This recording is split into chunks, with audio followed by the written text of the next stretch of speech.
Now you might imagine that having reached the moon and inhabiting space stations orbiting the Earth, man's great desire to fly would by now be quenched. But if this crowd gathered at Bognor in West Sussex in the south of England is anything to go by, that great ambition to fly like a bird is still very much with us.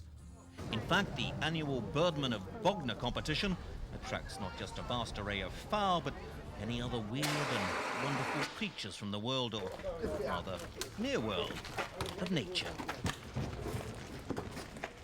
Basically, it's supposed to have the ears flapping, right? It's got a, like, jet propel with a CO2 bottle, and you've got water coming out of its trunk, the main features on it. And it's light, it should, well, if we had more time, we could make it fly. Well, maybe, but just before Jumbo there got off the mark, there were a few others out to try their luck. The more conventional, who used boring old hang gliders, were considered somewhat akin of cheating. Even if they did prove that, given the right conditions, you can get up around there with the seagulls. But the true aficionado had no doubt about what would really fly. It's an old kid's bike, bit of chicken wire and some wrapping paper. They expect me to do it. I've got to pedal it off and do a James Bond off at the end, I think, a swan dive off of it. Or the plane might go off first and I'll jump after it, I'm not sure yet. As it turned out, the decision was made for him. I lost my wig! Let's get it on camera. Oh well, back to the drawing board. But as the failures mounted, the local lifesavers had some kindly advice to the would-be birdman. Put it in your mouth and bite it. It goes there, yeah? Don't grab the diver. If you grab him, he will push you away and he'll leave you. Notwithstanding the terrible psychological fear of such abandonment, they still kept a comin'.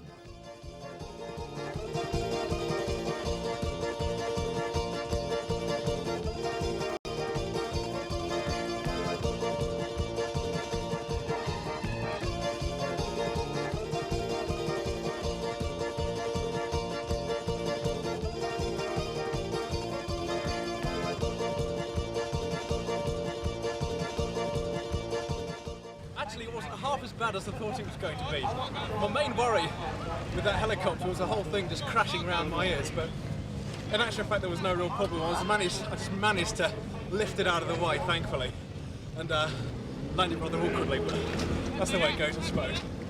But fantastic. I'd do it again. Definitely. Thanks. Game lad. Not very bright, mind you, but game. But if a paid-up member of the chopper squad could only fall through the air with the greatest unease, where would that leave old Jumbo? It didn't really bear thinking about. But what a man's got to do, an elephant rider's got to do. Yes, this is what the great into Britain.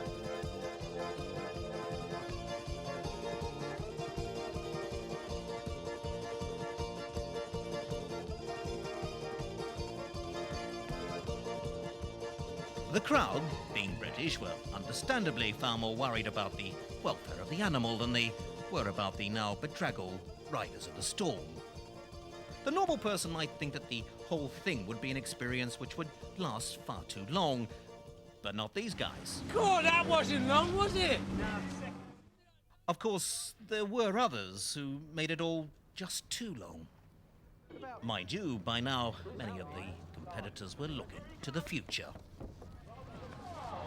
Somebody said help.